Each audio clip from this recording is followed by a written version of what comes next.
Moon यानी चांद, जिसे हम चंदा मामा कहते हैं, आखिर ये चांद कितना बड़ा है?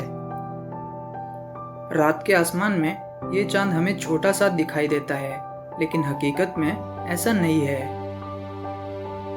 ये लगभग इतना बड़ा है जिसमें पूरा सेंट्रल यूरोप आसानी से समा जाएगा। चांद का सरफेस एरिया काफ़ी बड़ा है। एग्जाम्पल के तौर पर complete European continent, China, USA, Brazil और साउथ अफ्रीका, इन सब को मिला के जो एरिया बनेगा वो एरिया चांद के सरफेस एरिया के इक्वल होगा। चांद के वजन की अगर बात की जाए तो ये पृथ्वी के मास का 1/81वां भाग है, लेकिन ये पृथ्वी की तुलना में कितना बड़ा है? वास्तव में हमारा चांद सौरमंडल यानी सोलर सिस्टम में दूसरे प्लैनेट और उनके चांद की तुलना में काफ़ी बड़ा है। यहाँ तक कि ये चांद प्लूटो प्लैनेट से भी बड़ा है। अब अगर चांद सच में इतना बड़ा है तो रात के आसमान में ये इतना छोटा क्यों दिखाई देता है? आखिर ये पृथ्वी से कितना दूर है? पृथ्वी से लगभग 370 किलोमीटर के बाद स्पेस की एंट्री होती है और जहाँ ग्रेविटी का लेवल नीचे गिर जाता है। उसके बाद 36,000 किलोमीटर पर हम स्पेस के सैटेलाइट को देख सकते हैं। चलिए अब वास्तव में देखते हैं कि चांद पृथ्वी से आखिर कितना दूर है। ये है इन दोनों के बीच का डिस्टेंस, काफ़ी दूर मौजूद है। यूँ समझ लीजिए कि एक पैसेंजर प्लेन को 28 दिन लगेंगे चांद तक पहुंचने में, और अभी के टेक्नोलॉजी के ज़माने में हमें 2 दिन लगेंगे चांद तक पहुंचने में। और अगर कार से जाए तो न जाने कितना टाइम लगेगा, हालांकि कार तो नहीं जा सकती। फिर भी चांद आखिर कितना बड़ा है, ये इस पर डिपेंड है कि हम इसे कितना बड़ा समझ सकते हैं। चलिए अब बात करते हैं मंगल ग्रह के चांद की, यानी the moons of Mars. Mars planet के 2 चांद हैं, फोबोस और डाइमोस। ये वास्तव में छोटे हैं, लेकिन कितने छोटे हैं? अगर हम मार्स के चांद को और पृथ्वी के चांद को कंपेयर करें तो मार्स वाले चांद छोटे हैं, काफ़ी छोटे हैं। छोटे का मतलब इनका सरफेस एरिया पृथ्वी के कुछ जाने माने स्टेट्स या सिटी जैसे गोवा और पौंडीचेरी से भी कम है। लेकिन वेट के मामलों में ये दोनों भी हल्के नहीं है। इनफैक्ट इन दोनों की ग्रेविटी इतनी मजबूत भी नहीं है कि इन्हें एक गोलाकार यानी स्फेरिकल शेप में ला सके। इसीलिए ये चांद की बजाय एक बड़े से आलू की तरह दिखाई देते हैं। मार्स के चांद की ओरिजिन के लिए एक बहुत ही पॉपुलर थ्योरी है, जिसमें ये पता चलता है कि ये दोनों चांद एस्टेरॉयड बेल्ट का हिस्सा थे। फिर बाद में जुपिटर के स्ट्रॉन्ग ग्रेविटी के कारण ये एस्टेरॉयड बेल्ट से निकलकर मार्स के ऑर्बिट तक चले गए। फोबोस हर 7.5 घंटों में एक बार 9,400 किलोमीटर एवरेज डिस्टेंस की दूरी पर मार्स को ऑर्बिट करता है।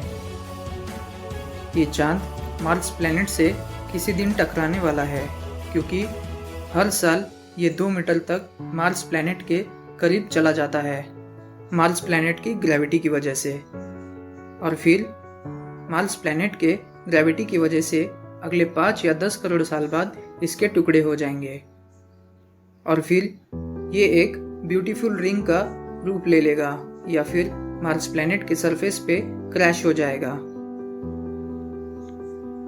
इस टक्कर से निकलने वाली एनर्जी इस छोटे प्लैनेट पर मौजूद हर चीज को खत्म कर देगी। अगर इंसान तब तक मार्स प्लैनेट पर होंगे तो उन्हें इससे निपटने के लिए काफी मजबूत बंकर बनाने पड़ेंगे।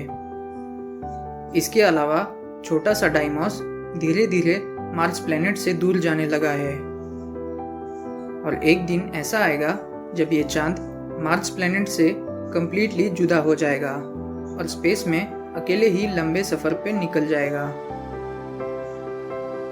इसके साथ कुछ करोड़ सालों में मार्स प्लैनेट का एक भी चांद बचा नहीं होगा। चलिए अब जानते हैं ड्वार्फ प्लैनेट्स के बारे में।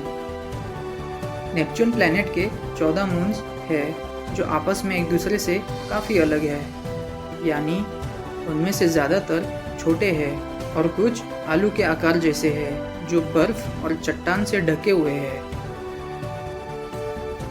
और कुछ चांद तो नेपच्यून से इतनी दूर है कि उन्हें नेपच्यून को ऑर्बिट करने में 29 ईयर्स का समय लगता है। नेपच्यून के लगभग सभी चांद एक एस्टेरॉयड है जो नेपच्यून की ग्रेविटी के कारण यहाँ फंसे हुए हैं। इस प्लैनेट का सबसे बड़ा चांद ट्राइटन, जो दूसरे चांद के मुकाबले 99.5% मास अकेला ही ऑक्यूपाई करता है। ट्राइटन सोलर सिस्टम का 7वां सबसे बड़ा चांद है, जिसका मास भी काफी ज्यादा है। इस चांद का सरफेस एरिया रशिया और ऑस्ट्रेलिया के सरफेस एरिया के इक्वल है। ट्राइटन मून सोलर सिस्टम का चौथा ऐसा ऑब्जेक्ट है जो जियोलॉजिकली एक्टिव है। ट्राइटन अपने मदर प्लैनेट नेपच्यून के रोटेशन के बिल्कुल अपोजिट ऑर्बिट करता है। पूरे सोलर सिस्टम में ऐसा यूनिक स्टाइल सिर्फ नेपच्यून का मून ट्राइटन ही फॉलो करता है। इससे हम ये समझ सकते हैं ट्राइटन सिर्फ नेपच्यून का चांद ही नहीं बल्कि ये ड्वार्फ प्लैनेट की कैटेगरी में आता है। ट्राइटन के बारे में सबसे पॉपुलर थ्योरी ये है कि ये पहले कभी डबल सिस्टम का हिस्सा था। फिर जब नेपच्यून का जन्म हुआ तब इसकी ग्रेविटी ने डबल सिस्टम के सभी ऑब्जेक्ट्स को अपनी तरफ आकर्षित किया। इस तरह ट्राइटन फोर्सफुली अपने प्लैनेट नेपच्यून को ऑर्बिट करने लगा। साथ ही साथ ये नेपच्यून प्लैनेट के दूसरे चांद पर भी अपना प्रभाव डालता है। लेकिन ये सब एक दिन खत्म होने वाला है। नेपच्यून के कारण ट्राइटन मून की स्पीड कम हो रही है, या तो ये किसी दिन नेपच्यून से टकराकर इसमें समा जाएगा या फिर ये सैटर्न की तरह एक रिंग में बदल जाएगा। अगर आप इसी तरह के वीडियोस देखना चाहते हो तो हमारे चैनल को सब्सक्राइब करना ना भूलें, ताकि हम आपके लिए इसी तरह के मज़ेदार वीडियोस बना सकें। देखते रहिए ब्रनीलिया।